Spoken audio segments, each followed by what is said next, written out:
देवेंद्र फडणवीस साहेबांनी जी कर्जमाफी केलेली आहे आणि या कर्जमाफीला नाव जे दिलेले आहे ते पुण्यश्लोक अहिल्यादेवी होळकरांच्या नावाने ही शेतकऱ्यांची कर्जमाफी दिलेली आहे। आणि निश्चित प्रकारे ह्याचा फायदा ज्या मातेने आपल्या सगळ्यांसाठी केलं, गोरगरीब सर्व समाज बांधवांसाठी ही धरून केलं, त्याचप्रमाणे ह्या महायुतीच्या सरकारनं ही कर्जमाफी केलेली आहे। साधारणतः आपल्या भागामध्ये आज आचारसंहिता सुरू आहे, पण तरीही तुम्हाला प्राथमिक अंदाजानुसार सांगतो ही कर्जमाफीचा लाभ या राज्यातील 56 लाख शेतकऱ्यांना मिळणार आहे। रक्कम किती आहे? 36,000 कोटीपेक्षा ही रक्कम ही माझ्या शेतकऱ्यांना मिळणार आहे। हा खूप मोठा ऐतिहासिक निर्णय आहे। त्यामुळे मी समाज बांधवांना एवढंच सांगतो, शेवटी समाज गैरसमज आहे, शेतकऱ्यांच्या अजूनही मागण्या आहेत, त्यामध्ये काय सुधारणा करणं गरजेचं आहे, त्यामध्ये काय केलं पाहिजे या बाबतीमध्ये राज्याचे मुख्यमंत्री निश्चित प्रकारे सुधारणा करतील आणि त्यामध्ये या योजनेचा लाभ माझ्या शेतकरी बांधवांना देतील। पीक विम्याच्या बाबतीमध्ये काय मगाशी आपले प्रश्न उपस्थित केले किंवा शेतीच्या बाबतीमध्ये आपल्या सगळ्यांना कृषी विभागाच्या माध्यमातून बाबतीमध्ये केले।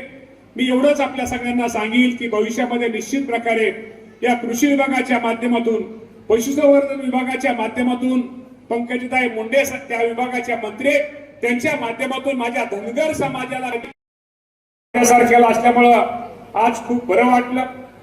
शेवटी कुठली गोष्ट मी वाचायचो, माजलगावात आमचे आबूसाहेब मला सारखे सांगायचे की मामा तुम्ही या, परंतु दादा तुम्ही आज इथं योग आला आणि मला बरं वाटलं। हे सगळ्या आमच्या महिला भगिनी वगैरे इथं पाहिल्या, काय सभापती म्हणून काम करतायत, काय समाजामध्ये सभापती, जिल्हा परिषद, खरेदी विक्री संघ, साखर कारखाना, मार्केट कमिटी मग इथं चांगलं काम करतायत। त्याचा निश्चित प्रकारे आम्हा सर्वांना एक अभिमान आहे। असंच बाबांनो काम आपण आपल्या आयुष्यामध्ये आपण सगळ्यांनी करायचं असतं।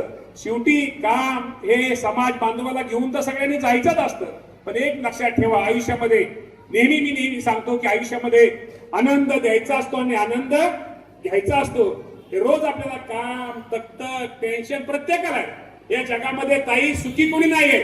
तुम्हाला वाटलं असेल काय मंत्री जोरात आहे, वाजवत आणलं दादाने वगैरे, काय मंत्र्याची मजा आहे, ताई माझं मलाच माहिती आहे, दिसतं तसं नसतं म्हणून जे फसतं। त्यामुळे बाबांनो आनंद राहा, आनंद द्या आणि आनंद घ्या। हे आयुष्य पुन्हा पुन्हा नाहीये। चांगलं राहा, चांगलं वागा। उगं लंडनला काय चाललंय, तिकडं काय चाललंय, तिकडं जाऊ द्या, आपलं आपलं बघा, आपलं कुटुंब व्यवस्थित ठेवा, आपल्या घरच्यांना आपली शेती चांगली करा, शेतीमध्ये प्रयोग नवीन आधुनिक त्यामध्ये वापर करा, त्यामध्ये प्रयोग करून शेतामध्ये चांगल्या प्रकारचं उत्पादन घ्या, चांगलं उत्पन्न मिळवा। हे सुद्धा आजच्या कार्यक्रमाच्या निमित्तानं आपल्या सगळ्यांना सांगतो।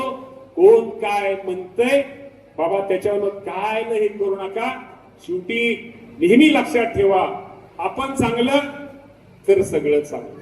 त्यामुळं लय जास्त लय डोकी जास्त लय लावू नका, लय बाकीचा विचार सुद्धा करू नका।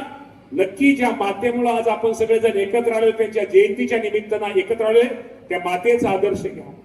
काही दादा आणि अबूसाहेब तुमच्या दोघांमुळे मला आज दादा इथं माजलगावला पहिल्यांदा येण्याचा योग आला। तुमचा सगळा परिसर पाहिला, तुमच्या इथलं सगळ्या परिस्थिती जाणून घेतल्यानंतर निश्चित प्रकारे आदरणीय त्यांचे साळुंके साहेब असतील सर्वांच्या मुळे आज या भाग हा सुजलाम सुफलाम होतोय। शेतकऱ्यांच्या दृष्टिकोनातून शेतीच्या पाण्याच्या बाबतीमध्ये असू द्या, पिण्याच्या पाण्याच्या बाबतीमध्ये असू द्या, गावाच्या विकासाच्या बाबतीमध्ये असू द्या, दादांचं दूरदृष्टी नेतृत्व प्रकाश दादांचं आणि साहेबांचं निश्चित प्रकारे या भागाला लाभलेलं आहे। आणि मी निश्चित प्रकारे ज्या नेत्याचा आज उल्लेख करतो की ज्या नेत्याने आपल्या भागामध्ये एक शेतीमध्ये बंधारे असतील, बॅरेजेस असतील, यासाठी आपल्या भागासाठी खूप प्रयत्न केले, ते कैलासवासी अजितदादा पवार साहेबांची आठवण आज आपल्या सर्वांना आल्याशिवाय राहत नाही।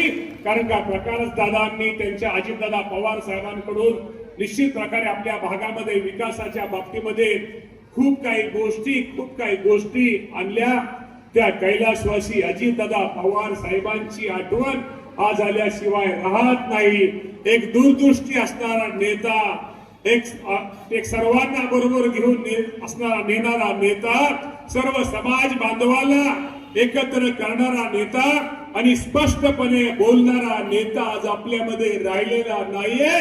त्यांची आठवण, त्यांची शिकवण, त्याच प्रकारे आपण सगळेजण आपल्या आयुष्यामध्ये निश्चित प्रकारे करूया. आणि मी दादांनाही निश्चित प्रकारे आज त्यांची आठवण आपल्या सर्वांना बंधून आल्याशिवाय राहत नाही. आज आपण जयंती